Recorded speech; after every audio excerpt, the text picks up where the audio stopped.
Hey, alchemists. So, who here remembers the game red light, green light?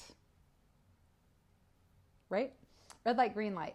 It was a fun game that we used to play at school, like out in the field. There would be one kid playing the stoplight, and we would all be on the other side of the field, and they would yell out, green light, and we'd all run so fast, and whoever's the first person to get to this kid would get to be the next stoplight. Well, this kid, then of course they would yell red light, and we'd all have to stop. And sometimes they'd get tricky, and they would yell out red light, right? And we'd run, thinking it was going to be a green light, making an assumption.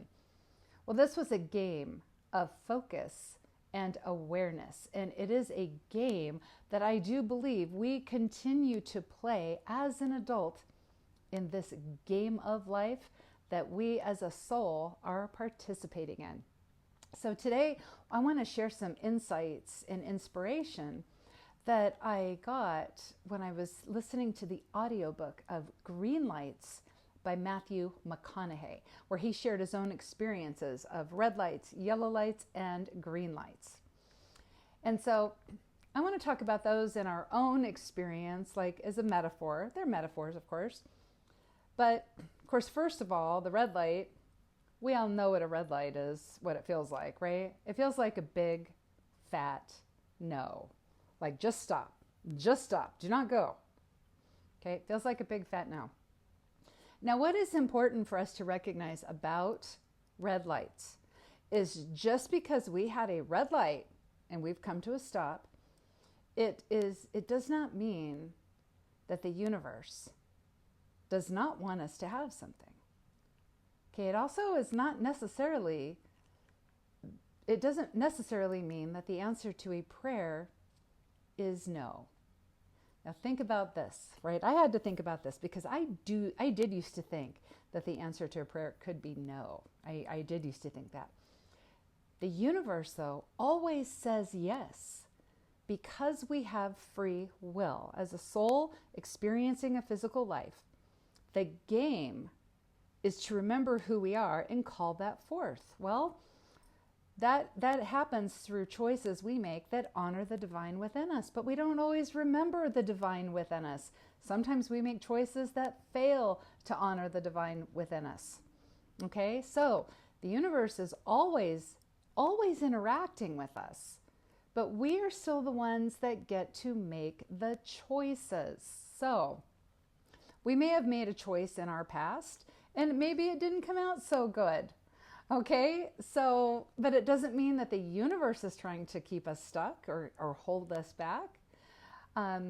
Sometimes we just don't make great choices. Sometimes a choice, it seems okay, and then later on, it doesn't work out.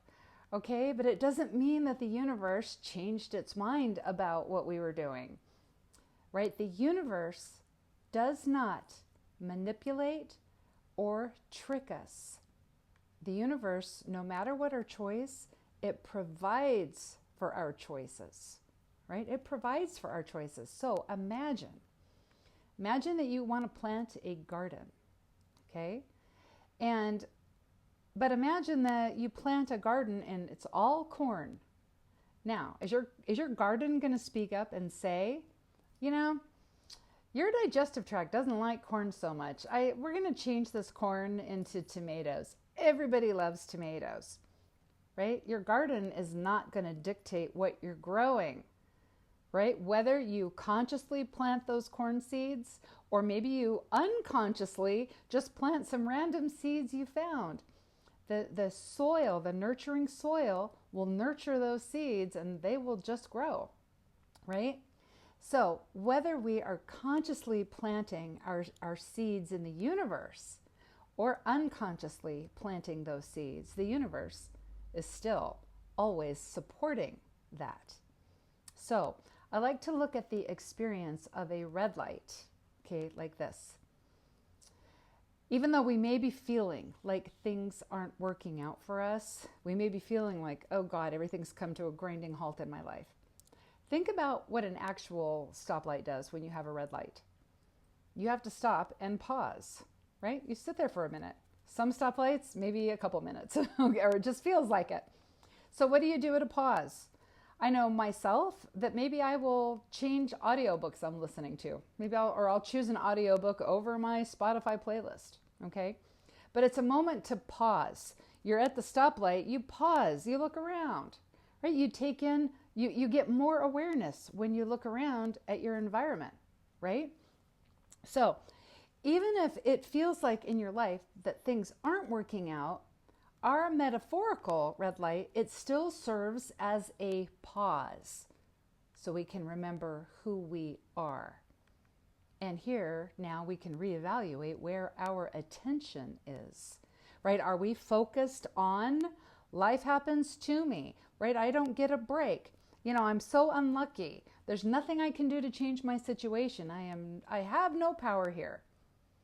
Or is our attention on life happens through me, for me, as me, right?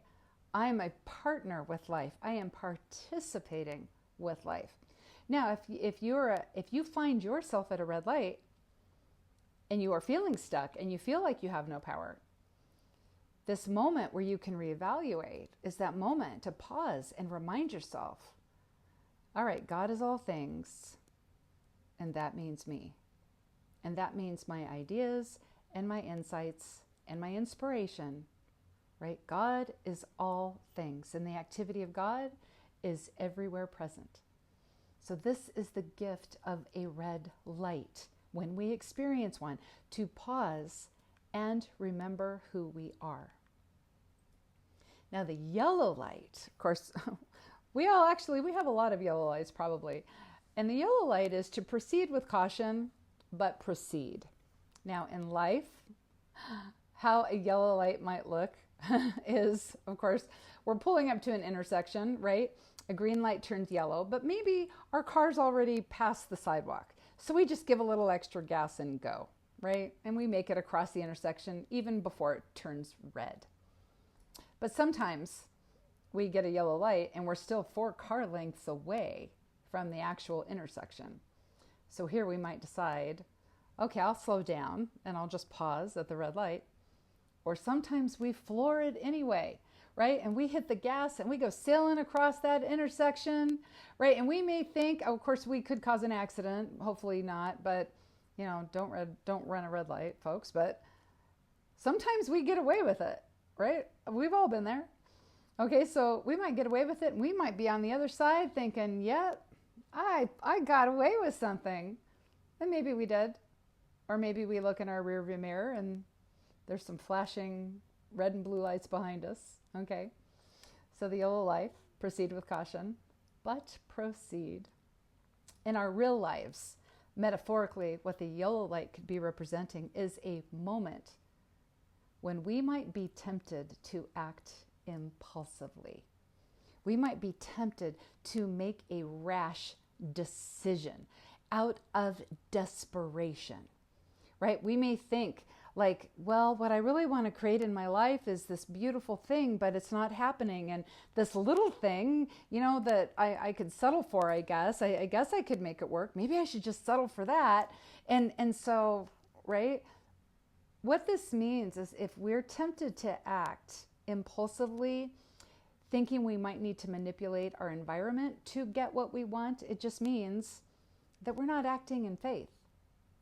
So the yellow light is also a moment to reevaluate where our attention is. Is it on life happens to me, I have no power, so I'm going to try to trick my environment into being what I want it to be, even though it's not actually what I want, right? I'm going to try to force a square peg into a round hole. Or is our attention on life happens through me, for me, as me? Okay, so here we want to proceed with caution, right? Maybe we are feeling like, do I have to settle? Maybe I should just do this thing because it would be okay. It's not great. It's not the thing I actually want, okay? We want to proceed with caution and with this idea in mind. God is all things. And that means me.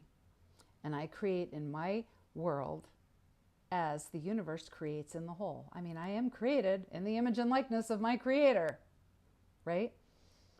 And this helps us to realign with the divine within, so that at that yellow light, when we are having to make a decision, we don't want to act impulsively, right? We're centered, right? And we can choose, we can make a choice that honors the divine within us. Of course, then we come to the green light, right? And we love green lights. They're big fat yeses, big fat goes, move forward. And in our life, when we are experiencing these green lights, it can feel like, oh my God, I am like, everything is working out for me. I am guided. I keep getting inspired. I keep acting and creating these great circumstances. There's so many opportunities, right? All these doors are just opening one after the other. And then it doesn't. And suddenly we feel like, why am I hitting a red light? Right? I mean, sometimes the green lights, they just keep going. They go through and everything's great. But sometimes we end up at a red light again. And we don't know why. Because everything was going so good. I had back in 2006, I think, I was invited by the publishing group Fairwinds Press to write a book on fairies, because they had something called the Fairy Finder Kit. And I think it's even still listed on Amazon, even though there's nothing for sale. But I was really excited about this. They invited me to write this book. I bought myself a laptop. I wrote the book in like 2 months. It was 80,000 words. It was so much fun. But in this experience, I had to overcome a lot of fear, right? I really did. And you would not believe the imposter syndrome that I had. It was crazy. So I write this book, and then I get an editor, and the editor is working with me on the book, and it's so exciting. And then the publisher calls, sorry, Deanna, they're not going to publish the book because the Fairy Finder kit was a kit. Their little fairy that was going to be in the kit kept breaking. So no Fairy Finder kit, no book, right? I got paid for it. Yeah, I did get that much at least. But I also got the experience of overcoming fear, of working through my imposter syndrome, right? So sometimes we don't get what we want. And it's not for lack of trying. Sometimes it's just the breaks. And we have to just let it go, right? There was nothing I could do about that situation, right? I had to just let it go. However, sometimes we don't get what we want because we quit too early, or we don't take the necessary risks to get it done. Okay, so green lights, they're about engaging with the world around us, getting out and living our lives, right? We don't get green lights if we're not going outside, right? You know, the other day, I did not hit one single green light when I drove around, and it's because I didn't drive around. I didn't leave my house, right? We are not designed to sit around and wait, right? We are created to engage with the world. All right, so I want to share really just a quick example from Matthew McConaughey's book. So he had this dream that, he had several dreams actually that were such powerful dreams. He had to get up and he had to explore those dreams. He had to investigate. He got really curious, okay? And so one time he had this dream where he was in the Amazon. He was on the Amazon River, but there were African tribesmen along the side of the river. And so when he got up from this dream, he was thinking how he'd already taken a trip on the Amazon River in South America, right?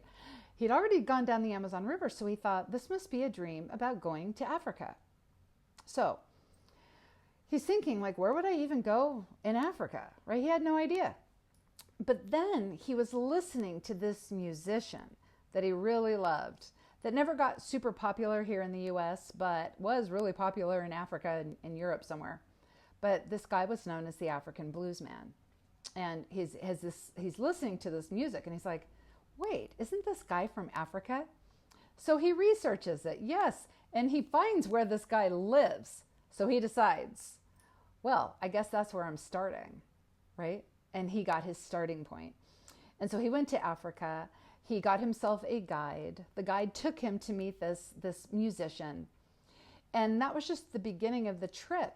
Eventually, this guide also got to know him and had some interesting things to suggest to Matthew. And Matthew ended up having a life-changing experience, all because he was curious about that dream. He interacted. He participated. Okay, so he said this in his book. Sometimes which choice you make is not as important as making a choice and committing to it, right? Okay, so here's our affirmation for this week.